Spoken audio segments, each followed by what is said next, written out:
Mwiriwe mwakeye, karibu kuri Ukuri Kwanone Podcast Ep4. Iki ni igice ca kane, ndakuramukije aho uri hose, ndizera urameze neza, nanje ndameze neza, ndakomeye kweri ndashima. Rero no munsi ngomba ko twoyaga ku bintu bijanye ni kugenzura kw'amakamera yo mu gihugu co muri China, cane cane mu gisagara citwa Shanghai. Nyamba ari vyiza, nyamba ari bibi, no munsi tugomba tubiyageko. Rero ntiwibagira kugira subscribe kubera hariho ibintu vyinshi, aho nandi mapeso ari imbere azoza araza kira kuwa gatanu. Rungikire ku mugenzi, hari amavideo 3 amaze gusohoka, ugiye kuri playlist ya podcast urashobora kuyaraba yose. Rero ntatinze hinge tutangure kino kiganiro.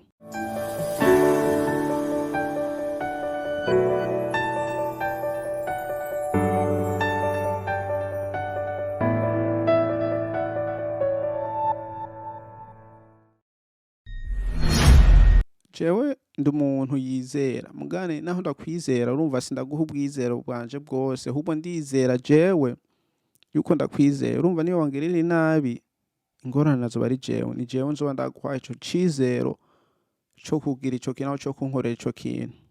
Rero ino munsi je ngomba ngene kuvuga ko ku bintu bijanye n'ibi bintu nyene biri muri China, uku kugenzura kw'abantu muri China, muri gihugu mu gisagara citwa Shanghai. Urumva ni kugenzura abantu bakoresheje amakamera ya none, amakamera afise ubwenge ashobora kumenya ni gutahura umuntu uwo ari we, ico yambaye, uburebure bwiwe, ngira n'amaso yiwe. Urumva identification ID yiwe yose ingene ibimeze ni kone iyo kamera ishobora kumumenya aho kumubona.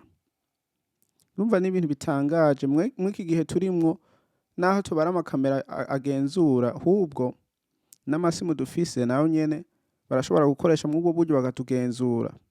Twese twibaza ngo amasimu dufise n'amasimu atana kimwe, aho ta muntu ashobora kumenya ikirimwo, aho ibintu tugenda turakorerako.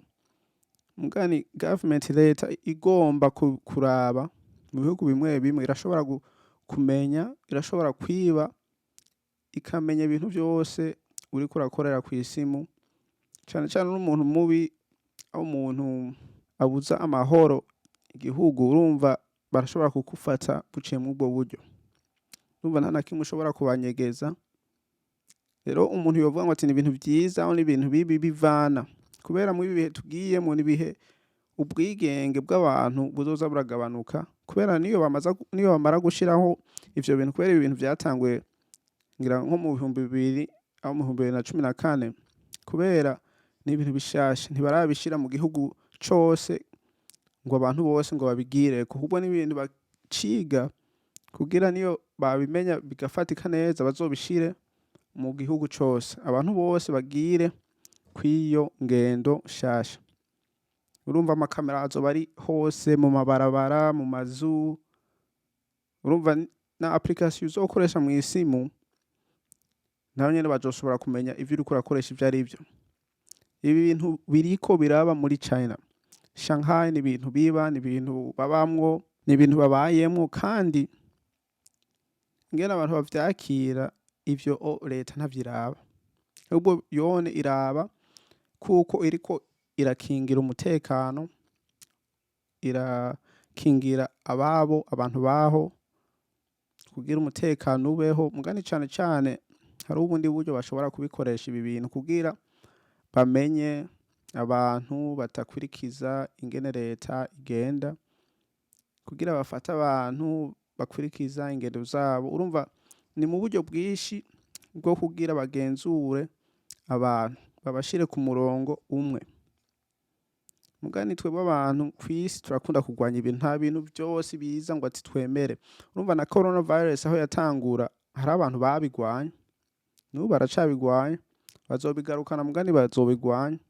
Urumva ibintu byose biraza, ego abantu bakavyemera mu kanya, mugani bibandanyije hagahera iminsi, urumva bazobigwanya, batangura kwibaza, kwiyumvira, kuvuga none ibi bintu byatanguye gute, bimeze gute, bagatangura yishura abonye nyene ibibazo baba bifise, hanyuma ugasanga baratoye inyishu. Rero niba ibintu biriko biraza byo kugenzura abantu ku makamera, urumva n'ibintu bitanguye mugani bazoshira mu gihugu cose, mu bihugu byose biri kw'isi.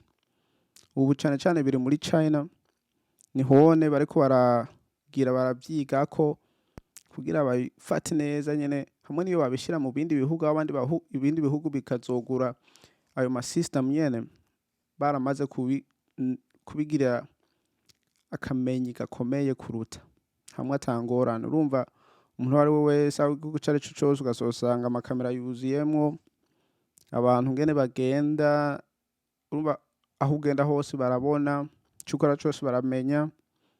Mbere ngira nuko uvuga uzosanga bashobora kubimenya kubera boshobora gushirako n'ama audio, mugani sinzi. Mugani ibi bintu biriko biraba muri China mu 2023. Rero muri China si ivyo byonyene ahubwo bagize, ahubwo hariho n'akandi kantu bashizemwo, akandi kantu kavuga ngo ati social credit.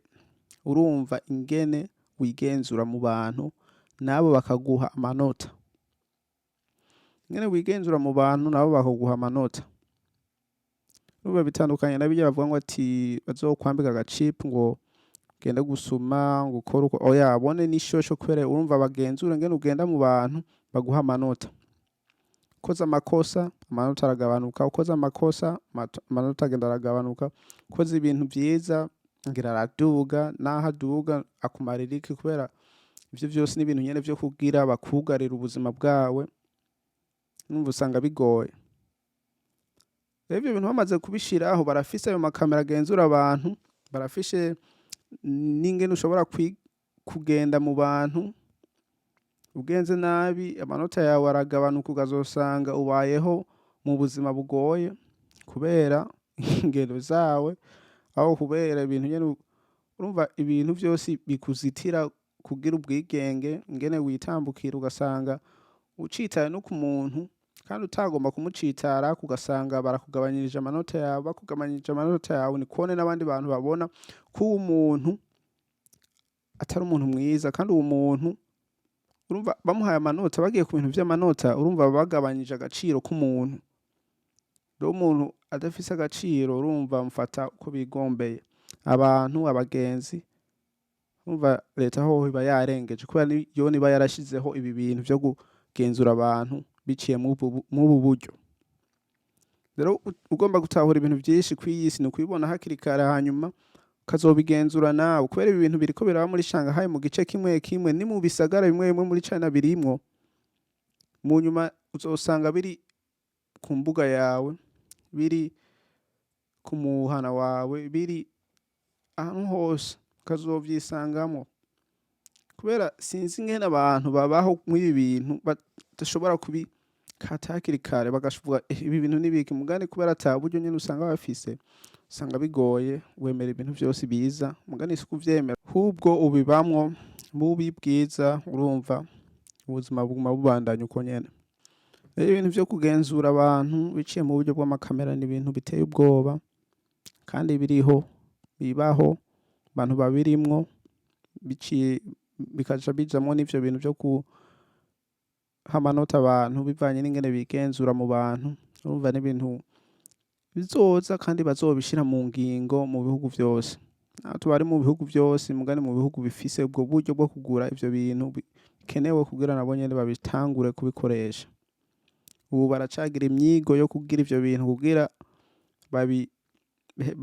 babironkere ko akamenyi, babimenye ko neza, hanyuma niyo babishira mu bindi bihugu azobe ari kugira nyene bafyonda bitangura. Akavideo ndakarangije ngaho, episode ya 4 ihereye ngaha.